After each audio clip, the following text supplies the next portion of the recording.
Hello everyone and welcome to our I Pick My Butt video. More Survivor.io and chapter 56 is completed. This is my first time going in with a Light Chaser at Legend on a chapter. Also, we had the Eternal Suit at Legend 2, which was kind of nice having the extra health or the extra revive in it. But going into this chapter, I didn't know what to expect. Haven't seen any videos on it. And it wasn't too bad when it came to the mobs, but the bosses, man, it seemed like they took forever to take down. Now, the abilities that I ended up grabbing in this was Drone. We got the Light Chaser evoed. We got the Soccer Ball and the Drill, both evoed. The Drill came in like last minute. I had the chance to grab the Whistling Arrow.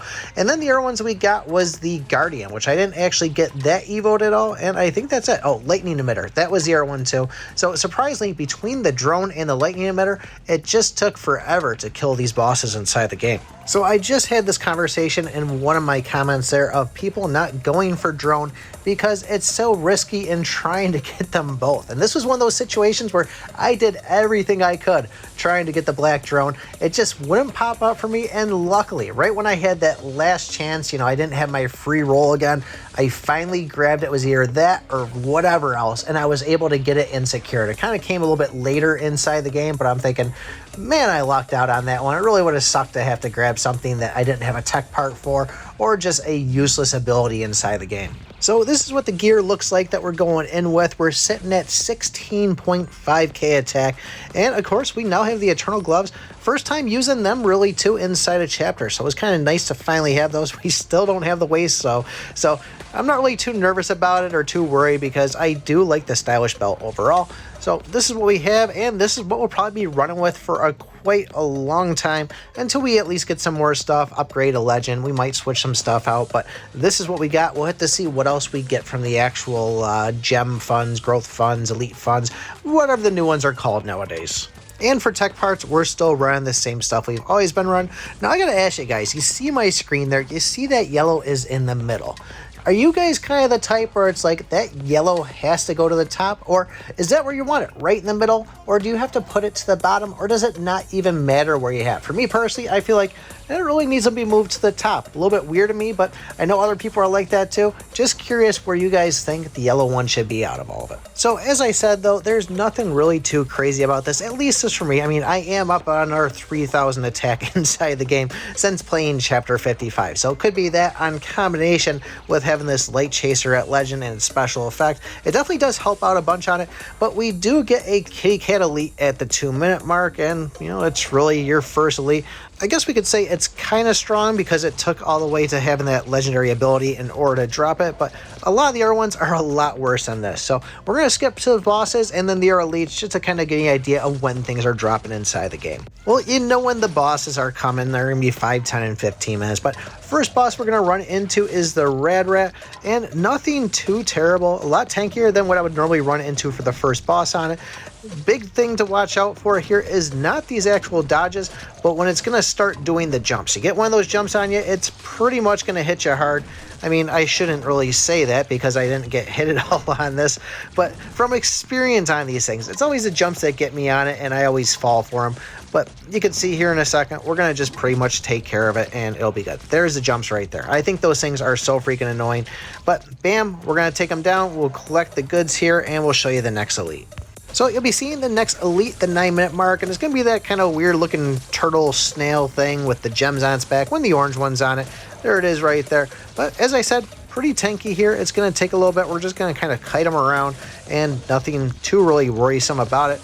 Just kind of keeping the distance and making sure it can't get close, and you see how much damage it's actually taking inside the game. And this thing's still standing here, so if you are a little bit weaker on the level and the actual attack that you're doing, it could give you some problems, but for me, we just kind of breeze right through it. Alright, so the next boss is definitely annoying, and this is going to be the Shredder here. We're going to get a couple different attacks on, but you'll get these kind of snowball things that fly from the sky. Those were pretty easy to get rid of and just kind of get away from. We're going to get the dash right here, which is going to be another one, and then there's also going to be a kind of jumping leap, and that's where I think I got hit by it there. But because I'm seeing this thing take so long in order to drop down, I tend to stick a little bit closer towards the bosses, which might be a good thing, might be a bad thing. I probably should just kind of stay back and let the lightning emitter do the work.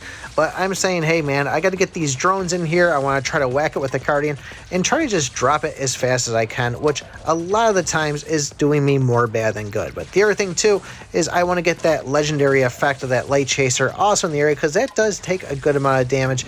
And you know, you can see it. It will take it down a little bit of a chunk on this. It's nothing major you're going to see falling down right away, but when it does hit, it definitely is worth it there. So that's my kind of play style on it. Other than that, I'm doing the typical, I'm going to run around in a circle every single boss. Okay, so this is what I do, guys. I just run around in a circle around the boss until they die. Oh, and don't get hit. A lot of the times when I would play Archero, I'd say, you know, I got lucky on this one. Just keep your distance and just try to hit the boss. That was always my go-to on it. And I think a lot of times it worked for people. Nobody ever really said like, oh, pick. That's all you ever say is keep your distance. Don't get hit. But at any rate, you can see here, we're dropping it down. And I personally think that this took a lot longer than it should have. I wonder how well would this game would have gone if I would have gone a DPS style weapon like Kunai and then built around for the mobs. But glad to get that one out of the way. That was really annoying. So when 11-minute hits, you will get swarmed by enemies like you see right here. But at the 12-minute mark, that's where you're going to get another one of those weird turtle, snail, gem, shell, thingamagabra guys. And just as tanky as before, maybe a little bit tankier on it. Once again, we're just going to kind of cut it through. I really didn't know how difficult this was going to be, so I probably would have just kind of stayed in the center, but I'm constantly looking for an opening. Just if anything comes in that's a little bit too strong for me, I can quickly run away and just, you know, start doing like 46. Find the hidden paths and just go through, run for the win, and just see if I can stay alive. So definitely tanky on it there. When we get a drone ability, and this is where I'm thinking, okay, we'll go for the actual upgrade for the drill on it. Another kitty cat at the 13-minute mark, and this one nearly took a full minute for me to drop this thing with kind of kiting it and just having the drone hit backwards on it. From there, it was just kind of smooth sailing and grabbing whatever biofuel I could to get those last little bit of upgrades. And like I said, Whistling Arrow was the last one I got right before going in here. And Salvage King, this is what, maybe chapter 51? I think this was the first boss we ran into. So surprisingly, I think this one was probably the easiest one out of all of them. But that's just me personally. And maybe it was the Whistling Arrow having it in there too, just to kind of give that extra DPS out. But you can see, we're doing the typical, I'm going to run around in circles and just do the magic. So if you guys are struggling on this chapter, let me know. I'll do whatever I can to help you out with your gear build and tech parts. But overall, I'm thinking that this one was pretty straightforward and a walk in the park. So let me know your thoughts below. Don't forget to join the Discord if you haven't already. Don't forget to like, subscribe, and remember, I pick my butt.